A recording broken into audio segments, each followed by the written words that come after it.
जय माता दी दोस्तों, उम्मीद करता हूँ आप सब बहुत अच्छे होंगे। कल हमने एक्सक्लेमेटरी सेंटेंस को डिस्कस किया था। आज ऑब्जेक्टिव सेंटेंस हमको देखना है। ऑब्जेक्टिव सेंटेंस की पहचान क्या होती है, डेफिनेशन क्या होती है, उसके एग्जांपल्स क्या होते हैं। पूरा का पूरा ऑब्जेक्टिव सेंटेंस आज हम क्लियर करेंगे। तो आइए देखते हैं।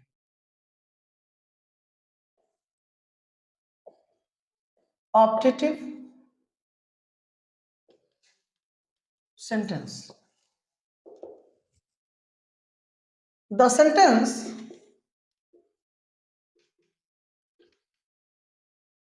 which expresses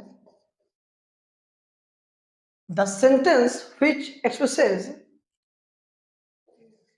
wish, keen desire, prayer, blessings,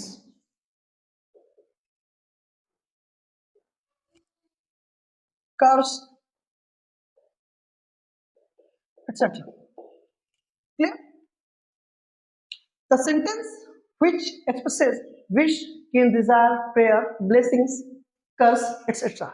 एक ऐसा सेंटेंस जिसमें प्रेयर की बात होती है, विश इच्छा की बात होती है, कीन डिजायर, कीन का मतलब होता है शुद्ध हिंदी में अगर आप जाएं तो उत्कट होता है, मीन्स बहुत ही जिसको आप बोलते हैं पैशनेट डिजायर। एक्चुअली कीन डिजायर बहुत ज्यादा इच्छा किसी चीज के लिए। प्रेयर प्रार्थना, ब्लेसिंग्स आशीर्वाद, बून वरदान, कर्ष अभिशाप। ठीक है, इन सारी चीजों पर ऑब्जेक्टिव सेंटेंस में बात की जाती है। फिर से आप ध्यान दीजिएगा, अगर आपको किसी भी सेंटेंस में ये सारी चीजें मिले, प्रेयर मिल जाए, डिजायर मिल जाए, कीन विश मिल जाए, कर्स मिल जाए, तो आप समझ जाइएगा कि वहां पर ऑब्जेक्टिव सेंटेंस होगा। ठीक है, अब एक चीज और, this type of sentence, this type of sentence generally starts with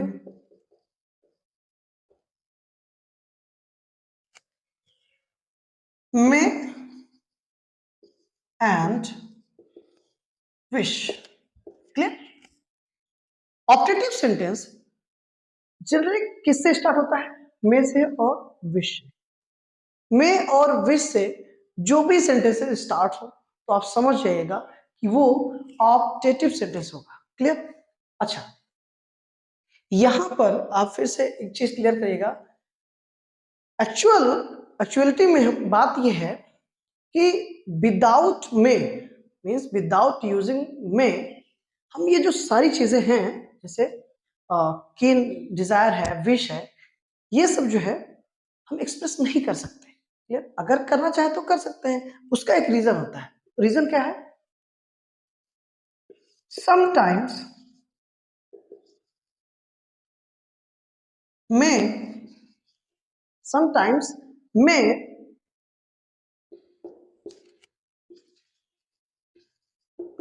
remains hidden. Clear? कभी कभी मे सेंटेंस में आपको दिखेगा नहीं, वो उस सेंटेंस में अंडरस्टूड फॉर्म में होगा।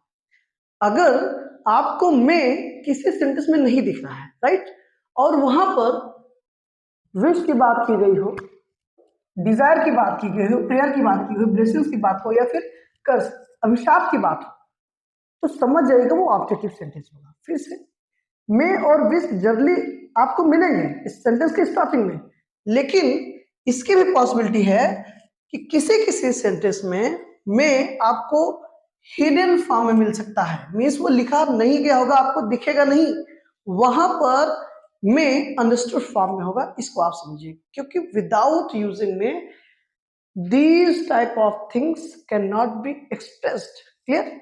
इस चीज को एकदम आप क्लियर कर लीजिएगा। ठीक है, और आप सोचिए कि अभी हम लोगों का बेसिक इंग्लिश ग्रामर का सीरीज चल रहा है। और अपना अंडरस्टैंडिंग लेवल थोड़ा सा हम आप डेवलप कर लेंगे, बढ़ाएंगे। पहले इंग्लिश ग्रामर को पूरी तरीके से बेसिक्स पे हम अच्छे से काम कर लें, ताकि जब एडवांस इंग्लिश ग्रामर की सीरीज चले, जिसमें आपको SSC, CGL, NDA, CDS, TET, CTET, TST, PST और सभी एग्जाम के पॉइंट ऑफ व्यू से, मतलब जितने भी कॉम्पिटिटिव एग्जाम्स होते हैं, क्लियर। तो जब एडवांस बैच चले, तो जिससे आपको किसी भी समस्या का सामना ना करना पड़े, इसके लिए बेसिक्स क्लियर होना बहुत जरूरी है। इसलिए आप डेली वीडियोस देखिए और नोट्स बनाते रहिए, क्लियर। आप यहाँ पे एकदम क्लियर कर लें कि ऑप्टेटिव सेंटेंस में आपको विश, डिजायर, प्रेयर, ब्लेसिंग्स, कर्स मीन्स अभिशाप, इन सब चीज की बात की जाएगी। फिर क्या लिखा गया, this type of sentence generally starts with may and wish. इस टाइप के जो सेंटेंसेस होते हैं ऑप्टेटिव सेंटेंस, वो जनरली किससे स्टार्ट होंगे, मे और विश से। ये भी पॉसिबिलिटी है कि समटाइम्स मे रिमेन्स हिडन, कभी कभी मे हिडन फॉर्म में होगा, लिखा नहीं होगा, वहां पर वो अंडरस्टूड फॉर्म में होगा, क्लियर। अब अगर हम आप इसके पंक्चुएशन की बात करें, अगर हम आप पंक्चुएशन की बात करें,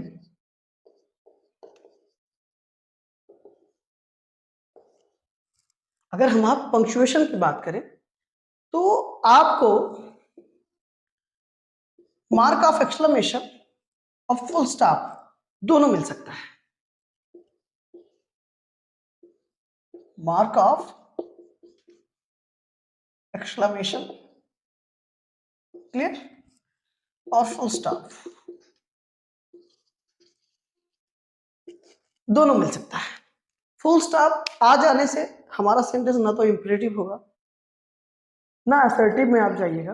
एक्चुअली असर्टिव और इंपरेटिव का जो कॉन्सेप्ट है पूरी तरीके से अलग है। अगर आपको फुल स्टॉप मिल भी रहा है, तो अगर उन सारी चीजों में ब्लेसिंग्स की बात हो, प्रेयर की बात हो, डिजायर की बात हो, विश की बात हो, तो एकदम आप श्योर हो जाइएगा वो सेंटेंस आपका ऑब्जेक्टिव है, क्लियर। आइए इसके एग्जांपल्स देखते हैं।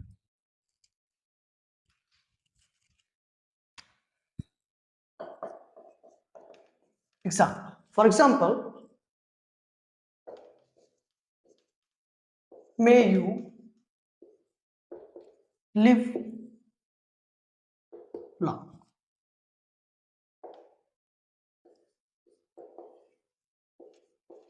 Wish you happy journey, clear.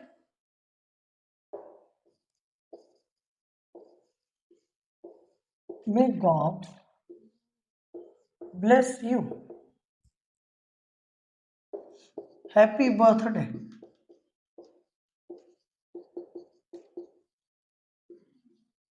Happy birthday.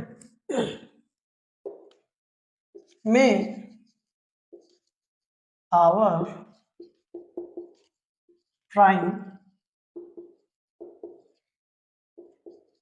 Minister live long, clear. इन सारे सेंटेंसेस में आप देखेंगे तो मे या फिर विश से स्टार्टिंग हुई है सेंटेंस, क्लियर। और फिर आप एक एक सेंटेंस को देखते रहिए। मे यू लिव लॉन्ग, आप खूब दिन तक जिए, आप दीर्घायु हो, इसका ये सेंस है। अब देखिए, मे से स्टार्टिंग हुई सेंटेंस की लास्ट में आपको क्या मिल गया, एक्सक्लेमेशन मार्क मिल गया। मे यू लिव लॉन्ग कहा जा रहा है कि आप खूब दिन तक जिए, आप ढेरों दिन जिए, ढेरों साल जिए। ये एक तरीके की क्या है, ब्लेसिंग्स है, आशीर्वाद है किसी का, कोई आपको आशीर्वाद दे रहा है, आप दीर्घायु हो, मीन्स आपकी उम्र लंबी हो।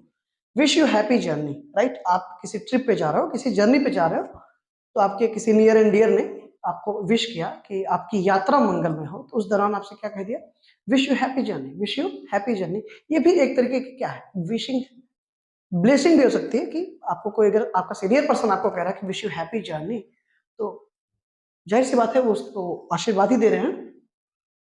मे गॉड ब्लेस यू, भगवान आपका भला करे।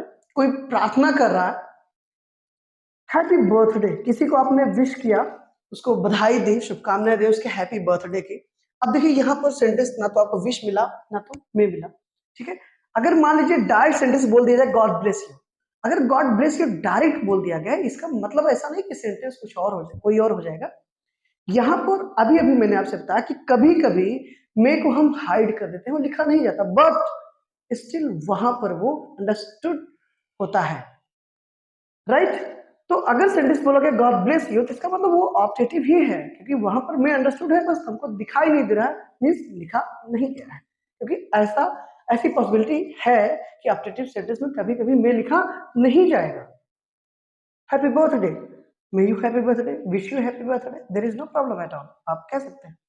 मे our prime minister live long, भगवान करे, या ये प्रार्थना है कि ईश्वर करे कि हमारे प्रधानमंत्री बहुत दिन तक जीवित रहें, राइट। इन सारी चीजों में आपको विश मिला, प्रेयर मिली, ब्लेसिंग्स दिखाई दी।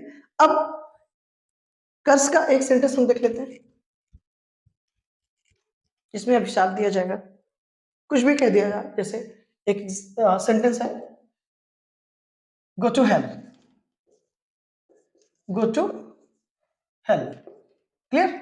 इस सेंटेंस को आप ऐसे भी लिख सकते हो, may you go to hell, clear, may you go to hell. यहां पर पहले वाले सेंटेंस में गो टू हेल, देखिए गो टू हेल का मतलब क्या है, हेल मीन्स नर्क भी होता है, लेकिन हिंदी में देखिए कभी कभी हम कहते हैं ना कि भाड़ में जाओ, राइट। तो भाड़ में जाओ की इंग्लिश भी गो टू हेल ही होगी, गो टू हेल ही हम यूज करते हैं। तो नर्क में जाओ, भाड़ में जाओ, आप गो टू हेल बोल सकते हो, आप बोल सकते हो may you go to hell, there is no problem at all, both have same meaning and both sentences are correct, clear. पहले सेंटेंस में मैं अंडरस्टूड फॉर्म में है, वहां पे दिखाई नहीं दे रहा आपको, मीन्स लिखा नहीं गया है। दूसरे सेंटेंस में मैं आपको लिखा गया है, दिखाई दे रहा है, क्लियर। तो ये पॉसिबिलिटी है ऑप्टेटिव सेंटेंस में कि मैं कभी कभी वो हिडन हो जाता है, मीन्स लिखा नहीं जाता, क्लियर। तो आई होप कि आपको ऑप्टेटिव सेंटेंस पूरी तरीके से क्लियर हुआ होगा, समझ में आया होगा। फिर भी उम्मीद करता हूं, ये मैं मान के चल ही रहा हूं, ये मैं मान के चल रहा हूं, ये मैं उम्मीद कर रहा हूं आपको एकदम अच्छे से क्लियर हुआ होगा। और अगर आपको कहीं कोई समस्या आती है, कोई प्रॉब्लम है, तो आप विदाउट एनी हेजिटेशन आप कमेंट्स के थ्रू मुझे बता सकते हैं, फिर उस पर हम फर्दर बात करेंगे। Till that, thank you so much and thank you very much, take care, thank you.